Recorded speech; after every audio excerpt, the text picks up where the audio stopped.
राजस्थान के हनुमानगढ़ में भारतीय वायुसेना का MiG-21 जेट दुर्घटनाग्रस्त हो गया। इस हादसे में 3 लोगों को अपनी जान गंवानी पड़ी।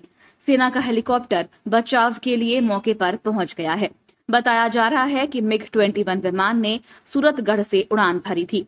ये सुखद संयोग है कि MiG-21 जेट के दोनों पायलट सुरक्षित हैं। राजस्थान में MiG-21 के क्रैश होने के बाद एक बार फिर से इस जेट विमान को लेकर चर्चा ने जोर पकड़ लिया है। दरअसल MiG-21 को उड़ता ताबूत भी कहा जाता है। MiG-21 हादसों से जुड़ा एक रिपोर्ट साल 2013 में रक्षा मंत्रालय ने जारी किया था। इस रिपोर्ट के मुताबिक साल 2013 तक कुल 482 MiG-21 विमान क्रैश हुए थे। इन हादसों में 171 पायलट, 39 नागरिक और 8 सर्विसमैन की मौत हुई थी। वहीं भारत रक्षक.com के मुताबिक साल 2016 से 2021 के बीच कुल 57 MiG-21 प्लेन क्रैश हुए हैं। यानी 2021 तक कुल 539 MiG-21 प्लेन क्रैश हो चुके हैं। MiG-21 के हादसे से जुड़ा एक बड़ा मामला अभिजीत गाडगिल का है। सितंबर 2001 में सूरतगढ़ में एक MiG-21 बाइसन विमान दुर्घटना का शिकार हो गया था।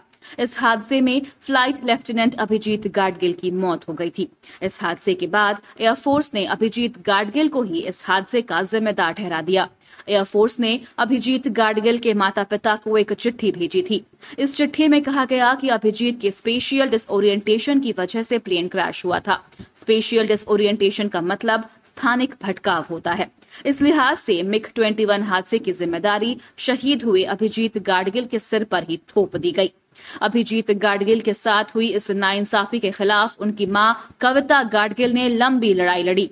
उन्होंने तत्कालीन रक्षा मंत्री के सामने भी अपनी शिकायत दर्ज करवाई थी। साथ ही तत्कालीन राष्ट्रपति APJ अब्दुल कलाम से मिलकर कविता गाडगिल ने अपने दुख का इजहार किया था।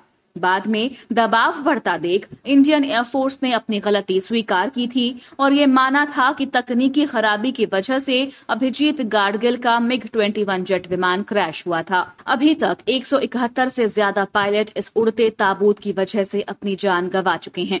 इससे देश ने बड़ी संख्या में ट्रेन्ड पायलटों को खोया है। वहीं कई महिलाओं के सिर से सिंदूर उजड़ गया है। कई बच्चों को अपने पिता के प्यार से वंचित होना पड़ा है।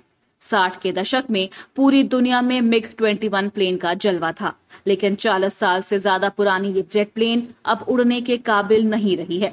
इसलिए जल्द से जल्द भारत सरकार को MiG-21 प्लेन को इंडियन एयरफोर्स के हवाई बेड़े से हटा देना चाहिए। इसकी जगह पर स्वदेशी लड़ाकू विमान या नए विदेशी जेट प्लेन खरीदे जाने चाहिए ताकि हमारे देश के अमूल्य पायलटों की जान बचाई जा सके। Bureau report, Q Wife network.